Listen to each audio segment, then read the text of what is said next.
So I'm currently being lit by an HMI 200 as it warms up. Today's tutorial, we're going to actually do a side-by-side comparison of an HMI 200 watt, a 2000 watt tungsten, a 5000 watt tungsten, and an Anthem One. You should notice the light looks terrible on me, and there's flicker and the color temperature is wrong, and really pronounced spot in the middle of the beam. All of that's because this is what it takes to turn on an HMI.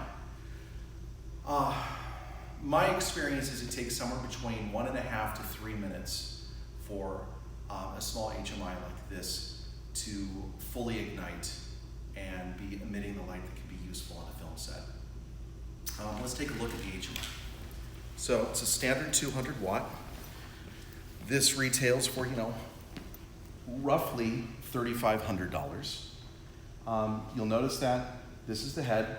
It's not dimmable. This is its widest field of light right here. This is as wide as it gets. If you want to take a look, these are the things I just really don't like about HMIs in general. If I flood it, it's a mess. I get this pronounced dropout zone in the middle. I can actually see the teeth that is meant to hold the scrims in the front of the device, and I get this pronounced ring. And if you can't probably tell with the iPhone that we're shooting, but the ring is different color temperature. The CRI is actually just a disastrous mess throughout the entire beam. You've got pockets of magenta, you've got pockets of orange, you've got pockets of cyan, and most importantly, what you never have is an even spread. And this has been the workhorse of the film industry since the 60s. So purists much prefer tungsten. I'll show you that in a second. Let's compare this 200 watt HMI to a 200 watt Anthem One. The first thing though I want to specify is it's not a fair fight. Anthem One's going to blow it out of the water, and that's because Anthem One is the equivalent of 6 400 watt HMIs. Now we've been saying this since the company launched, that it's as bright as a 400 watt HMI, but we've come to realize that part of the metrics that we have quoted aren't necessarily easy to understand. We say it has a 160-degree beam spread, and most people don't have a mental image of what 160 degrees is. Metaphorically, it's all these other lights are like turning a flashlight on, and Anthem One is like turning the lights on in the room. But if you really want to get an idea of what you'd have to do to replicate this, you need 12 of these stacked together into a grid, or you'd need 6 400 watt HMIs to do what I'm about to do. So let's strike the 200 watt HMI, and that's Anthem One. Now immediately you should see how much more territory it covers. You should see it's brighter. You should see it's cleaner. There is no way to distinguish this from sunlight. It's indistinguishable. The color temperature is the same. There's no chromatic aberrations in the beam. There is no hot spot. Everything about it is as precise as humanly possible. Anthem One is completely silent. Come on down super close and put yourself right next to the power. And now put yourself right up next to the head.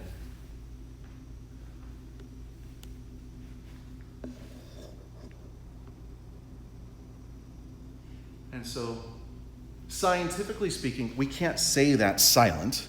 Scientifically speaking, it's outputting 14.5 dBAs, which is a half decibel above the threshold of human hearing. And at 6 inches away, that is effectively silent. A microphone cannot capture it. We've tested it with the Sennheiser 416. And so 6 inches is roughly here. From that distance, a microphone will no longer capture any sound coming out of the device. Compared to an HMI, let's turn the HMI on again and get nice and close to that power supply and listen to that fan.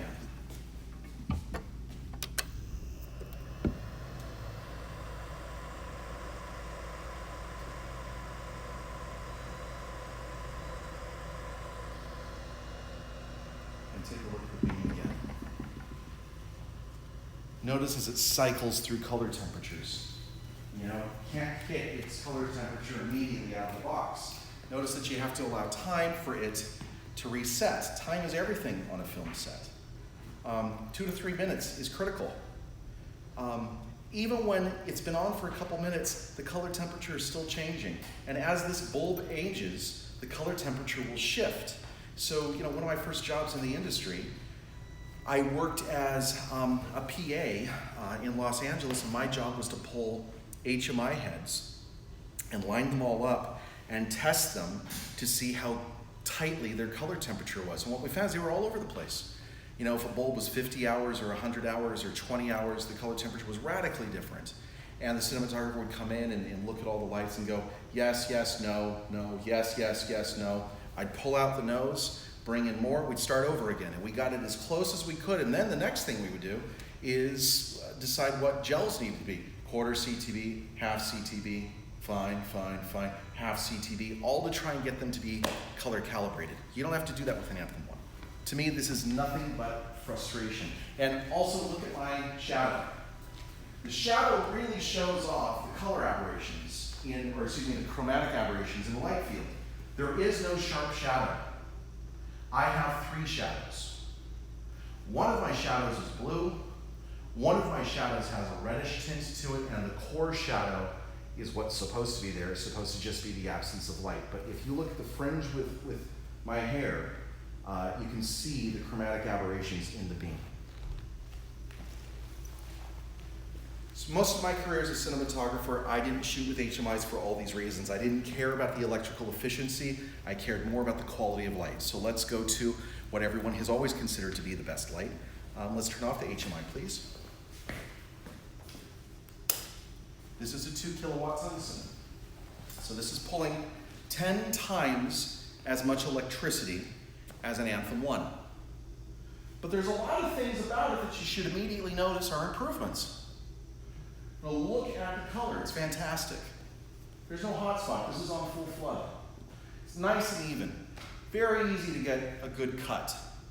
Really super easy to manipulate. But it's still sourcey. It's still a spot. Well, there's an easy way to get rid of that spot, right? We do what everybody does on a film set. We silk it. So here is an 11 by 17 piece, 8.5 by 11 piece of unbleached muslin. Take a look at the wall, and you tell me how much light you lose when you have to do that. You want a nice even source?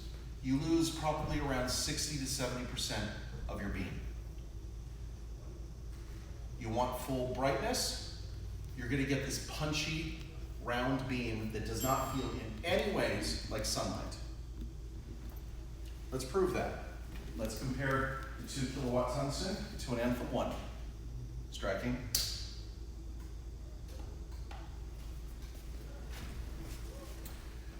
Every now and then we meet cinematographers who say, well, how am I going to silk it? And when we say you don't have to, they struggle with that concept.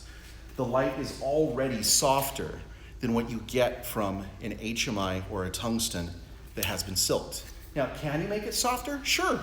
And you'll still have more punch. So here's Anthem One, 100% brightness, already softer than any HMI and any tungsten light. But even when I silk it, because it's such a punchier source to begin with, you'll notice the room still feels lit. And more importantly, come here and look at what I'm doing with the silk.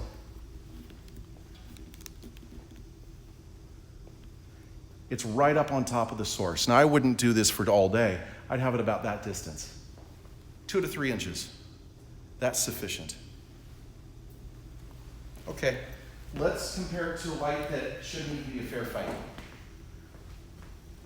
Let's compare it to a 5 kilowatt tungsten, which is about the same brightness as a 400 watt HMI. Do you mind turning off the Anthem One? Now come on close. Notice how much noisier the electronics are in a 5K. That's a lot of voltage going through there. This is at full flood. I'll prove that. So that's spotted. That's flood. If you've been a cinematographer, you have spent your entire career being told that this is a flooded source.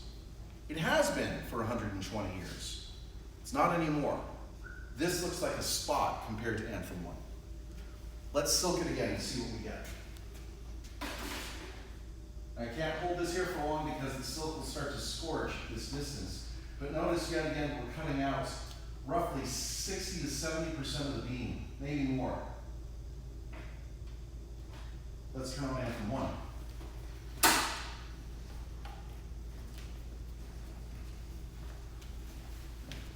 Anthem One, it's worth repeating, is as bright as a 400 watt HMI times 6. When we have said in the past that it has the punch of a 400 watt HMI, but the beam spread of 160 degrees, I thought that was clear. And what I have come to realize is that because we've never lived in a world with lights that are both punchy and broad, that didn't make sense to a lot of people. So we thought if we did a side-by-side comparison, people could start to see what you can really do with a light that has the color temperature and color rendition of a tungsten and the cleanliness of a tungsten beam, but the punch and electrical efficiency of 6 HMIs combined, and the beam spread of a Kino Flow, all in a single cube that costs less than all of those devices. Every now and then we'll say, well, it's so big, how do I cut it? Well, like anything else in this world, you just put a flag up. In this case, I'm actually just using the frame for the unbleached muslin, so this isn't going to cut the beam 100%, but you can see how easy it is to cut. And it's like anything else. The further away your flag is, the sharper your shadow will be, the closer it is to the source, the softer and more feathered the edge of the flag. And so you can see it cuts super simple. Look at the shadow that's coming off of this chair. There's no chromatic aberrations. It's just clean, like what you should get from the sun. When you've got a shadow that clean, there's really not a lot left to do. And so one of the struggles I think gaffers and cinematographers are having is that they are used to taking a light that has tremendous flaws in its beam structure, and they think they have to work hard to make it look good. So that means an extra C-stand, a 5x5, a big giant piece of opal, or a big giant piece of muslin, or a silk, all of that to take what is a tight round beam that has a bunch of flaws in it and spread it out. But in the act of spreading it out, you lose the majority of that beam anyways. So that's the reason why someone will say, well, you know how we solve that? We get a brighter light. If this 400 watt HMI isn't cutting it, let's move up to an M18. Let's get ourselves a 1.6 kilowatt HMI. And then someone in their mind's eye is so used to that. 3 generations of cinematographers have used the same instrumentation. So it's not just this generation, but it's their fathers and their grandfathers that absolutely used the same things. And so when someone says, Anthem One is as bright as a 400 watt HMI, they go, well, that sounds like a very underpowered source. But the reality is, if you can take a source and not silk it, not have to cut out the beam, and it already starts at 160 degree beam spread with absolutely clean shadows and no chromatic aberrations and no hot spots and a color rendition that means even people of color finally look good under an artificial light, well, you're done. This is it. This is the set of the future. A clean, simple stand, an Anthem One head on that stand, and one cable. In fact, this is going to be hard for people to swallow, but if you do the math, it will eventually make sense. This backpack, fully loaded, is the equivalent of a 3-ton truck. That's not a metaphor. It's not marketing hyperbole. It's not bullshit. Everything that you would normally need in a 3-ton truck, as I define it, 6 400 watt HMI heads, 6 ballasts, 6 combo stands, 6 C stands, the frames to go in front of them, the silks to go on those frames, And everything that has to support that, including the portable generator, is about what you could have fit onto a 3-ton truck. And the equivalent package of that 3-ton truck fits in this backpack. Anthem One doesn't compete with a single HMI. It competes with a half dozen of them. It saves you so much money that there's absolutely no need to ever rent again. It changes absolutely everything about filmmaking. It completely transforms the way you budget a movie. Actors need to care about it because they need to care about what their skin really looks like under artificial lighting. Gaffers need to think about how it adds 2 extra hours a day to actually do photography. Directors need to think about that with something this small, they can get into locations that previously were considered unsupportable. UPMs and ADs need to think about how much more they can accomplish in a shoot. Makeup artists need to think about how much less makeup they'll really need to apply in order to make actors look good. It changes everything about motion pictures. It's not an LED, it's not just a small cube, it's a transformation in the way that we make movies. Because when you take a 3-ton truck and put it in a bag this small, anything is possible. That's Anthem One.